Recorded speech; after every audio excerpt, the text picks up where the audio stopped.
Había una vez un leñador que se presentó a trabajar en una maderera. El sueldo era muy bueno, las condiciones de trabajo eran mejores aún. Así es que el leñador se propuso hacer el mejor de los papeles. Pensó dentro de sí: me esforzaré para ser el mejor. El primer día se presentó ante el capataz, que le dio una hacha y le asignó una zona del bosque. Le dijo: aquí está tu hacha y vas a trabajar en esta zona. El hombre, entusiasmado, salió al bosque a trabajar, pensando dentro de sí: seré el mejor de los leñadores. En un solo día logró talar la enorme cantidad de 18 árboles. Te felicito, le dijo el capataz, sigue así. Se ve que eres buen leñador. Animado por las palabras del capataz, el leñador se decidió a mejorar aún más para el próximo día. Así que esa noche se acostó bien temprano, arregló todas las cosas que necesitaba para el siguiente día hacerlo todavía mejor. A la mañana siguiente se levantó antes que nadie. Llegó primero que nadie al lugar que le había sido asignado en el bosque. Pero a pesar de todo su empeño, ese día el leñador solamente logró talar 15 árboles. Pensó dentro de sí: debo de estar cansado. Y decidió acostarse aún más temprano. Al amanecer se levantó otra vez, primero que nadie, y decidido a batir la marca de 18 árboles. Sin embargo, tristemente, ese día no llegó ni a la mitad. Al día siguiente, igual, decidido, logró solamente talar 7 árboles. Al otro día 5. Y el último día estuvo toda la tarde tratando de talar su segundo árbol. Estaba tan frustrado, tan desanimado e inquieto por lo que le diría el capataz. El leñador por fin fue a contarle al capataz qué estaba pasando y a jurarle y perjurarle aún que él se estaba esforzando, que él estaba echando ganas, que incluso se encontraba en los límites del desfallecimiento. El capataz lo vio y le preguntó: leñador, ¿cuándo fue la última vez que afilaste tu hacha? ¿Afilar?, le preguntó el leñador. No he tenido tiempo. Yo no tengo tiempo para afilar. He estado demasiado ocupado, con demasiado tiempo ocupado talando árboles. Actualmente, las personas se encuentran en la misma situación. Igual, vivimos en una cultura del esfuerzo. La educación nos enseña que nos debemos de esforzar más. La iniciativa privada nos enseña que nos debemos de esforzar más. Nosotros presionamos a nuestros hijos a esforzarse más, a siempre tener un 10, a siempre ser los mejores. Pero aún así, vemos que continuamos en la misma condición. Nadie tiene tiempo para sus hijos. Nadie tiene tiempo para lo esencial. Nadie tiene tiempo para Dios. Nadie tiene tiempo para la palabra. Nadie tiene tiempo para la oración. Y a pesar de que se esfuerzan, aún en lo espiritual, en sus fuerzas, se sienten igual o peor de frustrados que el leñador de la historia. Incluso el texto que acabo de leer pareciera significar, si lo leemos de manera corrida, esta historia de los talentos, y sin un entendimiento cabal sobre una interpretación correcta, pudiésemos malentender que la historia de los talentos nos habla sobre grandes personas, sobre personas productivas, sobre personas hábiles, sobre personas que lograron hacer más con poco, multiplicaron y duplicaron lo que tenían. Sin embargo, esta no es una interpretación correcta. Yo quiero que tú me acompañes, amado hermano, en esta mañana, a ver textualmente esta historia de gracia, ya que se trata de una historia de gracia. Dile que está en lo tuyo, historia de gracia, la cual, si es malinterpretada, pretendería ser una historia que habla sobre la grandeza de los hombres, sobre lo que los hombres pueden lograr y hacer, incluso con la religión, el éxito humano. Pero realmente, amado hermano, se refiere a todo lo contrario. Mateo capítulo 25, versículo 14. Dice: porque el reino de los cielos es como un hombre que, yéndose lejos, llamó a sus siervos y les entregó sus bienes. Vamos a leer textualmente cada versículo para entender qué significa esta historia y qué aplicación tiene a nuestras vidas.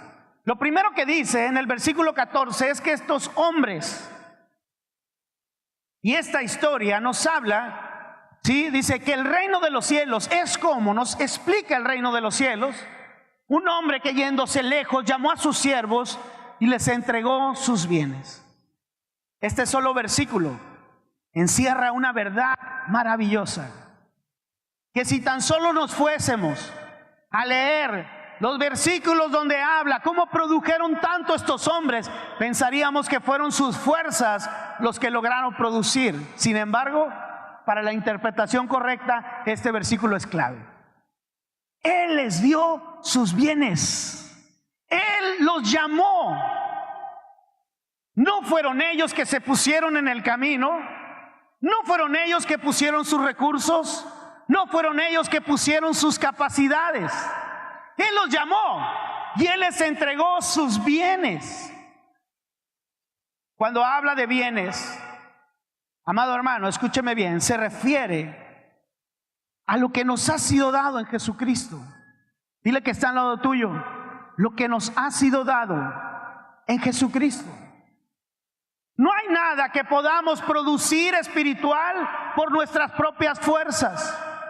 Solamente lo que nos ha sido dado por medio de Jesucristo. Segunda de Pedro capítulo 1 versículo 3, lo hemos estado leyendo y encierra una verdad tremenda sobre lo que dice el versículo 14. Dice: como todas las cosas que pertenecen ¿a qué? A la vida y a la piedad nos han sido dadas, ¿qué? Por su divino poder, mediante el conocimiento de aquel que nos llamó por su gloria y excelencia. Deja ahí el texto, por favor. Yo quiero que eches un vistazo a este texto. Dice: todas las cosas que pertenecen a la vida y a la piedad, es decir, las cosas prácticas de la vida y además la vida espiritual en sí. La piedad, ¿qué es? La vida espiritual en sí, la santidad, porque hemos sido justificados, porque hemos sido santificados, no por nosotros, es la obra que Jesucristo hizo en nosotros. En la historia de los talentos, tú vas a ver a tres personas diferentes, una que produjo mucho, una que produjo más o menos y otra que no produjo nada.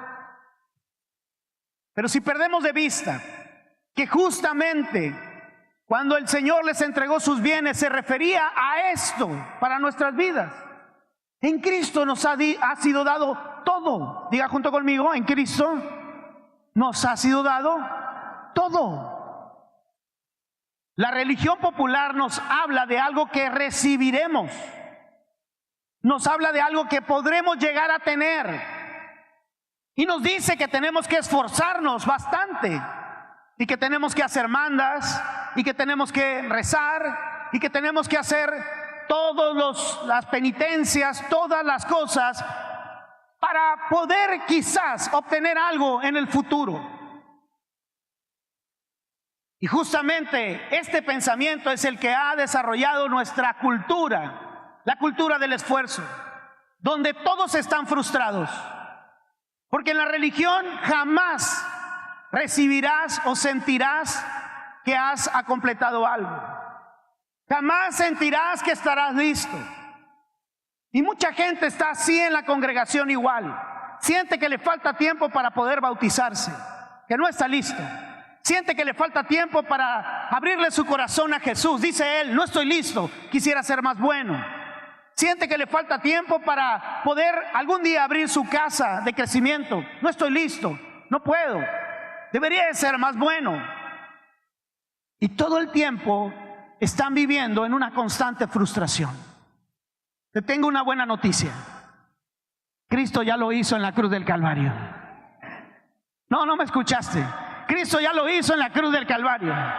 Él compró tu libertad. Él compró tu bendición. Él compró tu victoria. No hay nada que tú puedas hacer por ello. Él ya lo hizo todo y te lo dio en Cristo Jesús. Esa es una gran verdad. Y esa verdad, cuando la creemos, tenemos vidas diferentes. Dice, ya nos fue dado. No dice, se nos va a dar si nos esforzamos más, si leemos más la Biblia, si ayunamos más. Si no, amado hermano, ya nos ha sido dado. Es una historia maravillosa. Se llama la historia de la gracia. Recibimos algo que no merecíamos. Tenemos algo que no merecemos. Sin embargo, nos ha sido dado en Jesucristo por su divino poder. Amén. Esa es una gran verdad. No hay nada que yo pueda hacer. Cuando tú entiendes esto, dejas de vivir en la frustración, dejas de vivir en esa frustración y en esa cultura del esfuerzo, tratando de ser más exitoso. Con eso peleamos todos los días, lo confieso. Yo peleo todos los días con eso. Pensar en mi mente, porque nuestra cultura así es. Tienes que ser más exitoso, tienes que lograr más, tienes que esforzarte más. Pero estamos como el leñador, cada día talando menos árboles. Dile al que está al lado tuyo, cada día la riegas más. Y aunque tú dices, me voy a esforzar más, hoy sí voy a ser más espiritual, hoy sí voy a llegar temprano a la iglesia. Y nada, llegaste a las 10:30 y ni siquiera le dijiste perdón al que estaba a tu lado. Y dijiste, hey, ¿por qué te sentaste en mi silla? Y te quieres esforzar más para que tu trabajo sea mejor. Y parece que las cosas están saliendo peor. Y te quieres esforzar más. Y le dices a tus hijos, te tienes que esforzar más, porque alguien tiene que llevar la frustración. Alguien tiene que tomar un poco de esa frustración. Te tengo una hermosa y liberadora noticia. Jesucristo ya nos dio todo en la cruz del Calvario y hemos sido bendecidos por Él, hemos recibido de Él por gracia. Hermano, entonces no me tengo que esforzar. Espérame tantito. Vamos viendo poco a poco, pero vamos en el primer versículo. Versículo 15. A unos dio 5 talentos, a otros 2, a otro 1, y a cada uno conforme a su capacidad. ¿Y qué dice? Y luego se fue lejos. ¿Nos habla de quién? ¿Es la historia de quién? Jesús. Él vino, dio su palabra y ahora está intercediendo por nosotros en los lugares celestiales. Ahora dice, conforme a su capacidad. Déjalo ahí, por favor. Dice, a unos dio 5, a otros 2, y a cada uno conforme a su capacidad. Voltea a ver al que está a tu lado. Y aparte de que está medio Federico, ¿no es cierto? Quiero decirte algo de esta persona, y quiero que lo veas bien, velo bien, porque él tiene una capacidad. Y a lo mejor tú vas a decir, sí, está medio defectuoso. No, Dios lo creó con una capacidad. Dile que está al lado tuyo así con el dedo, apúntalo aquí, dile, tú eres bueno para algo. A ver, díselo otra vez, dile, tú eres bueno para algo. Ahora, ayúdame con esto, dile, no te creas lo que te han dicho, que no eres bueno para nada. Eres bueno para algo, dile. ¿Y el otro? Sí. Porque Dios nos creó a cada uno con un propósito, con un plan. El propósito por el cual te creó a ti no es el mismo que el que está a tu lado. Incluso si es tu esposo o tu esposa, por eso son diferentes. Y esa es la clave. El ser diferentes es maravilloso. Diga junto conmigo, el ser diferentes es maravilloso. Si yo soy diferente a mi esposa, entonces yo voy a cumplir con ciertas cuestiones hacia nuestros hijos y mi esposa con otras cuestiones hacia nuestros hijos. Y de esa manera vamos a abarcar más. Diga junto conmigo, abarcar más.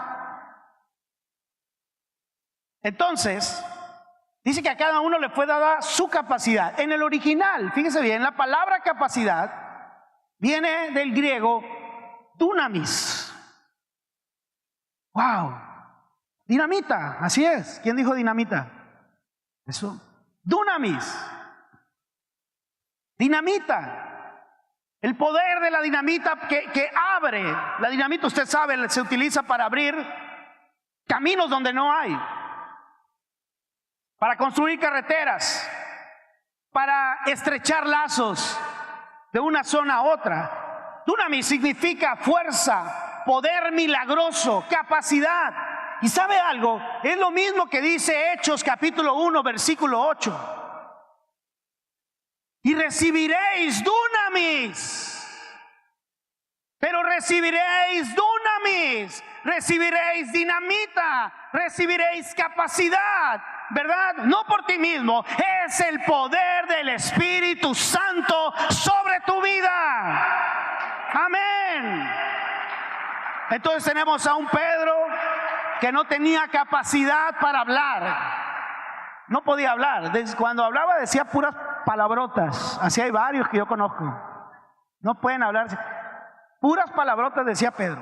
Pero cuando vino el poder del Espíritu Santo sobre su vida, ¿qué pasó? Su voz, sus palabras cambiaron. Era el poder, no era el Pedro. No era que Pedro se había hecho más capaz. No era que Pedro ahora sí, oye Pedro, ¿qué hiciste? ¿Fuiste a la universidad? Sí, fíjate que fui a Harvard, estuve 5 años, hice 10 cursos, 20 cursos, ahora sé más. Algo milagroso había pasado. Era el mismo Pedro, habían pasado solamente un día de diferencia. Ahora era diferente, se paraba, ¿verdad? Erguido, hablaba con autoridad. Los demás se sorprendían. 3,000 personas recibían a Jesucristo. ¿Quién era? El poder que estaba sobre Pedro. No era su capacidad, era esa gracia poderosa por medio del Espíritu Santo. Amado hermano, si usted y yo logramos comprender esto, va a ser revolucionada nuestra vida de manera tremenda. No es nuestra capacidad, no es lo que nosotros podamos hacer, es entender lo que Él ya hizo en la cruz del Calvario y el poder de su Espíritu, lo que puede hacer a través de nosotros. Jesús les dijo eso, les dijo, van a recibir poder y van a llevar el evangelio, van a ir y hablar con tanta gente, van a hacerlo de manera tan contundente que la gente sabrá que no son ustedes, sino es el Cristo, ¿verdad? Que resucitó con poder. Esta pequeña promesa a esos 500 hombres que estaban ahí cuando Él subió a los cielos, hoy se ha convertido en millones y millones y millones que han creído al poder del evangelio. Poder, dinamita, no el nuestro. Ahora el versículo 16 de Mateo capítulo 25, versículo 16 dice: y el que había recibido 5 talentos fue y negoció con ellos y ganó otros 5 talentos. Dice, negoció, me llamó la atención esa palabra. Ergasomai significa trabajo, se ocupó, se dedicó. Escuche bien, porque si usted se pregunta, conforme a lo que dije en el primer punto, Jesús, entonces nosotros no nos tenemos que esforzar. Se lo voy a decir con un ejemplo. Yo tengo 3 hijos. Los 3 son totalmente diferentes. A mi hijo mayor, yo no le tengo que decir que se ponga a tocar la guitarra. No le tengo que decir. Es más, le tengo que decir, oye, por favor, hijo, por favor, hijo. Papá, por favor, hijo. ¿Tienes 3 horas, hijo? Agarra el rollo. Papá, es que ya, mira, estoy a punto de, mira, hijo, ya, por favor. Yo no le tengo que decir que se ponga a tocar la guitarra, porque es su don. Y si ese es su don, entonces es su pasión. Y si es su pasión, entonces él lo hace. Y si lo hace, él no se esfuerza. Pero sí le tengo que decir, hijo, arregla la cama, mira. A mi otro hijo, yo no le tengo que decir que dibuje. Él toma una hoja, un papel y puede estar horas dibujando.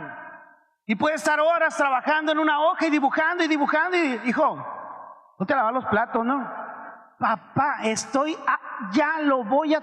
mira, pero yo no le tengo que decir que se esfuerce. Hay una pasión en él.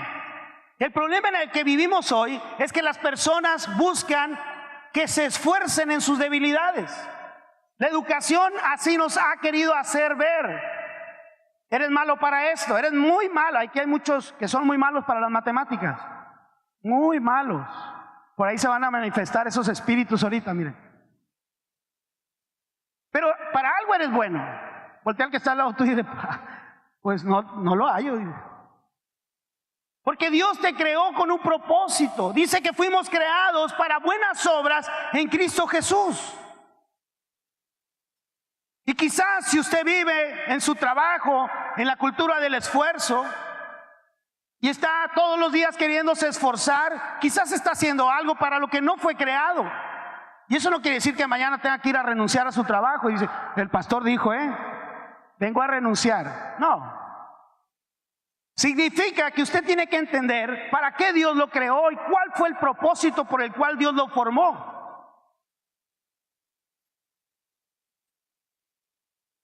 Y entonces usted podrá entender que cuando la vida espiritual viene a usted, usted no se esfuerza para leer la Biblia. Usted no hace, ahora sí que entró el año, voy a hacer planes para ahora sí leer la Biblia. Oh, y tengo el YouVersion que me va a ayudar, ver mi celular y me va a decir que debo de leer.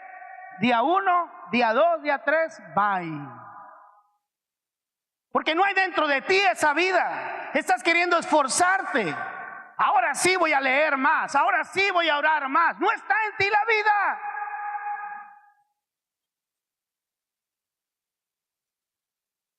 Tenemos que orar para que en nuestros hijos venga la vida. Tenemos que creer y orar por lo que Él está haciendo dentro de nosotros, no fuera de nosotros. Y si usted vive la vida espiritual en la cultura del esfuerzo, simplemente todo el tiempo estará frustrado y será presa fácil de la religiosidad, será presa fácil de lo religioso, de decir, este sí es cristiano, este no es cristiano, porque usted está viviendo en su propio esfuerzo, ¿verdad? Cuando una persona ha nacido de nuevo, nadie le tiene que decir que debe de orar, nadie le tiene que decir que debe de leer la Biblia, nadie le tiene que decir que tiene que venir a la iglesia, aquí está temprano, aquí está poniendo sillas, nadie le paga nada, es lo que vive dentro de él. Y Él no se esfuerza, es la vida dentro de Él. Esta vida lo mueve, esta vida lo mueve a ser cariñoso con su esposa. Esta vida lo mueve, ¿verdad? Abrazar a sus hijos. Esta vida lo mueve. Nadie lo tiene que presionar. Nadie, no tienes que decir, es que no estás presionando lo suficiente. Presiónalo más. Cuando alguien ha nacido de nuevo, cuando la vida de Jesús está dentro de ti, no necesitas que nadie te presione para evangelizar a otra persona. No necesitas que alguien te diga que tienes que orar por alguien. La vida dentro de ti fluye. Esa vida fluye. Entonces, si en tu matrimonio tú dices, es que algo está pasando, como que no nos estamos esforzando lo suficiente. Estaba escuchando una conferencia y el pastor decía que las pláticas que a él no le gustaban de su ministerio eran las prematrimoniales. Dijo, cuando llegan las personas para querer casarse, a todos te van a decir que sí, ¿sí o no? Todo. Oye, es que tienes que hacer esto. Sí, claro que sí. ¿Y lo vas a hacer? Oh, claro. ¿Y la vas a cuidar? Doble. Y va, todo, lo que usted diga, hermano. Suéltela nomás. Pero un año después, ¿qué pasó? ¿Verdad? Antes de casarte te la querías comer a besos. Ya pasaron 30 años y dices, ¿por qué no me la comí? Porque vivimos en la cultura del esfuerzo. No es que no te estés esforzando lo suficiente, y si lo estás haciendo tus fuerzas, por eso no lo disfrutas. Pero cuando la vida de Jesucristo está en ti, nadie te va a decir que tienes que abrazarla. Nadie te va a decir que no quiere decir que no vas a tener errores, pero la vida que vive dentro de ti producirá fruto, y fruto al 100%. Amén. Amén. Entonces, yo no me llevo el crédito y no es mi esfuerzo. El que vive en mí es el que se lleva el crédito. Cristo Jesús, el que produce vida. Por eso pudo producir, dice el versículo 16, y el que había recibido 5 talentos fue y negoció con ellos, ganó otros 5. Y el que había recibido 2, versículo 17, también otros 2. Ah, pero ahí viene el bueno, dile que está en lo tuyo, ahí viene el bueno, dile. Versículo 18, pero el que había recibido 1 fue y cavó en la tierra, ¿y qué hizo? Escondió. Diga esta palabra. Escondió. Dile que está en lo tuyo. Escondió. La palabra escondió. Y conocemos la historia, sabemos que este fue el que no produjo nada y tenía muchas justificaciones para no hacerlo, pero escúcheme bien. La palabra escondió viene del griego crupto. Significa encubrir, significa esconder, ocultar. ¿Sabía usted que la palabra pecado significa errar al blanco? Diga junto conmigo, pecado. A ver, más fuerte, pecado significa errar al blanco. ¿Ya aprendió algo hoy? Mire qué inteligente. Cuando pecamos, erramos al blanco, al objetivo. Lo que este hombre hizo fue ocultar, encubrir, guardar. Y yo quiero que usted recuerde una historia. Y esa historia se remonta a cuando el pueblo de Israel apenas iba a entrar a tomar la tierra prometida. Llegaron a Jericó y con solamente darle vueltas a la ciudad 7 veces, tocar trompetas, derribaron grandes muros y tomaron una ciudad inquebrantable, una ciudad tremenda. Ellos estaban motivados, ellos dijeron, ahora sí, estaban como el leñador, he tumbado 18 árboles, wow, somos poderosos, vamos a entrar, la tierra será nuestra. La chocaban entre ellos y decían, wow, somos los vencedores, el pueblo de Dios. Pero algo pasó. Una persona dentro del pueblo tomó lo que se le dijo que no debía de tomar, un manto, tomó oro, y él no lo declaró ante Hacienda. No debía haberlo tomado. Lo tomó y como sabía que era incorrecto, lo escondió. Dijo, como muchos ahora que piensan que nadie se va a dar cuenta de eso que estás haciendo en lo oculto. Nadie se va a dar cuenta. Lo que tú ves en internet, lo que ves en YouTube, lo que haces en lo oculto, ¿quién se va a enterar? ¿Quién va a saber? Acán hizo esto. Y entonces ahora iban a tomar una ciudad tan chica, pequeña ciudad. Dijeron, acabamos de tomar Jericó, vayan solamente algunos hombres, no tenemos que ir todos, somos poderosos, ¿verdad? Algo así como los de la América, así, ¿verdad? Yo no le voy a la América, ni a las Chivas tampoco, ni a ninguno, no se preocupen. Pero nosotros vamos a lograr, vayan pocos, somos capaces, tenemos capacidad, somos los elegidos. Hermano, ya les andaba. Y no podían tomar la ciudad, y no podían, iba otro grupo, y no podían, y decían, ¿qué pasó? Alguien había ocultado algo, alguien tenía guardado. Y tú dices, ¿qué pasa en mi familia? ¿Por qué no avanza? Si Jesús ya lo hizo todo, si Él ya lo hizo todo, tú y yo no tenemos que hacer nada. Lo único que podemos hacer es errar al blanco. Y errar al blanco no quiere decir que no te equivoques. Amado hermano, yo me equivoco demasiado. En serio, no te lo estoy diciendo por decírselo, es en serio, de verdad. Y si no, pregúntenle a mi esposa, todos los días, hermano. Ahorita antes de venirme también, sí, también. Y ahorita que me vaya también, batalla conmigo. Gracias a Dios por su vida. Porque yo cometo errores. La diferencia está en que acá lo que hizo es, cometió un error y lo encubrió. Lo guardó. Guardó el manto, guardó el oro, guardó todo y dijo, nadie se va a dar cuenta, porque él no estaba dispuesto a soltarlo, no estaba dispuesto a entregarlo. Me temo que muchas personas están igual.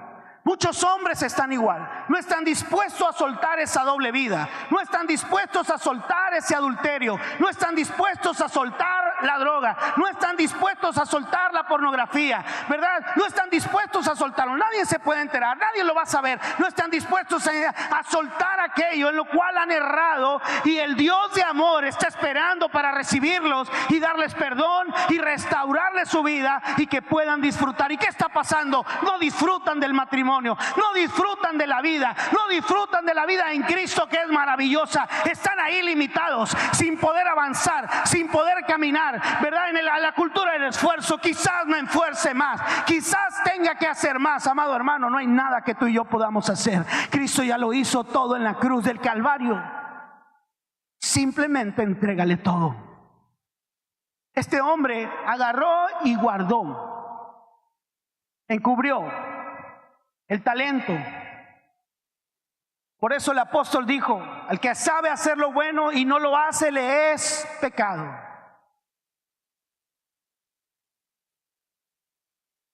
Versículo 19 dice, después de mucho tiempo vino el señor de aquellos siervos y arregló cuentas con ellos.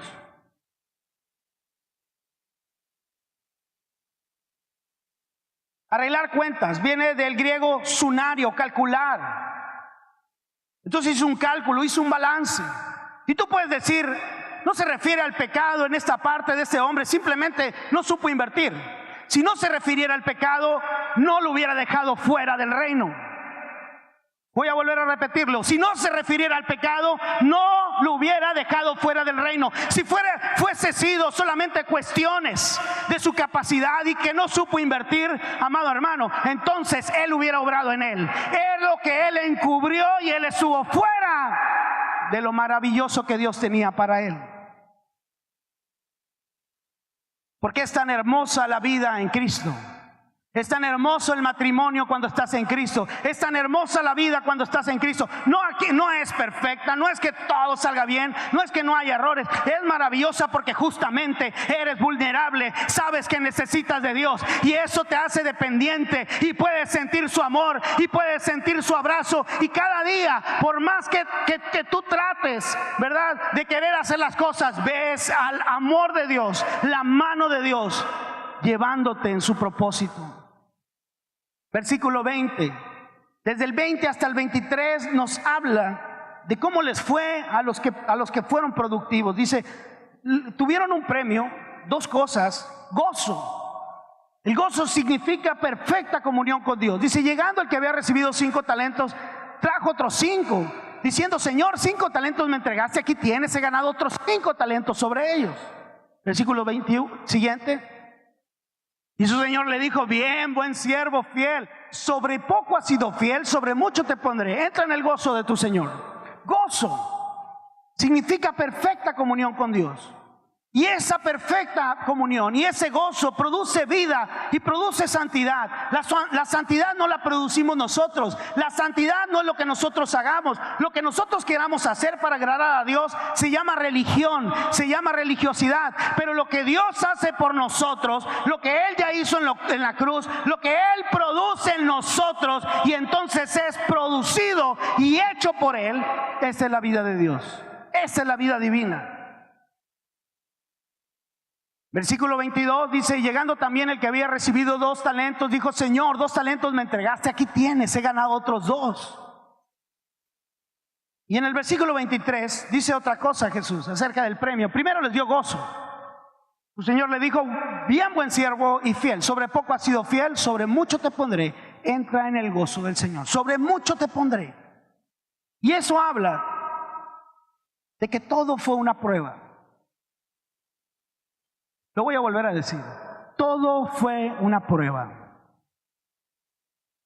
Eso habla de la vida eterna y de que esta vida es transitoria. Estamos aquí únicamente de paso. Dile que está al lado tuyo: estamos aquí únicamente de paso. Nuestro destino es el reino celestial. Dile que está al lado tuyo: no se te olvide. Quizás él está tan estresado y a lo mejor hasta se ha enfermado porque está pensando en las cosas de esta vida. Dile: no te preocupes, dile. A lo mejor el que está a tu lado tiene problemas de diferentes. Dile: no te preocupes, dile. Lo bueno está en la vida que viene, dile. A ver, vuélveselo a decir porque yo le veo todavía la cara de no. Es decir, estamos siendo preparados para ser por reyes y sacerdotes en la vida venidera. Pero escuche bien, como estamos siendo preparados, como Dios está haciendo una obra en nosotros, por eso yo encuentro entre el pueblo de Dios a la gente más capaz que he visto sobre la tierra. Es gente honesta. No es un discurso político lo que voy a decir ahorita, Es gente de verdad. Los cristianos que viven el evangelio son honestos en sus vidas, son honestos en sus tratos, sus matrimonios son de ejemplo para los demás, son los mejores trabajadores, llegan a tiempo, son productivos, son personas que cuando la ves lo único que puedes decir es que Cristo está en ellos, porque están conscientes. No, si va a dar un aplauso al Señor, déselo bien.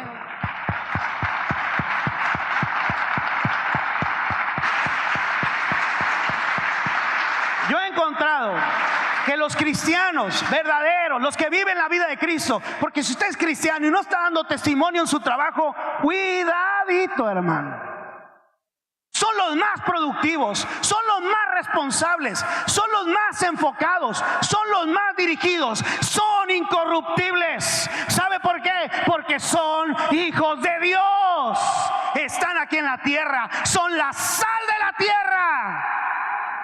Los demás los ven y dicen: no lo puedo creer.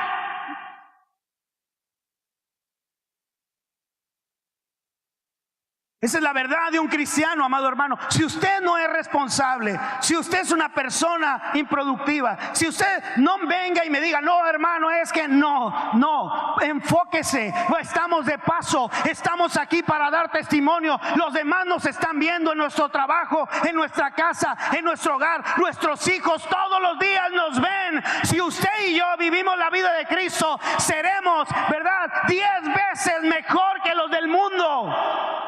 ¿Y sabe por qué? No estoy hablando de una palabra, somos los elegidos, somos los que sí somos los buenos. No, porque la vida de Cristo está en nosotros. No podemos ser igual a los demás, no podemos vivir de la corrupción como los demás, porque estamos de paso. Hay una vida venidera, la vida en Cristo Jesús. Seremos reyes y sacerdotes. Y si usted no está siendo preparado, y si usted en esta vida está viviendo conforme a la corrupción, entonces usted no está siendo preparado.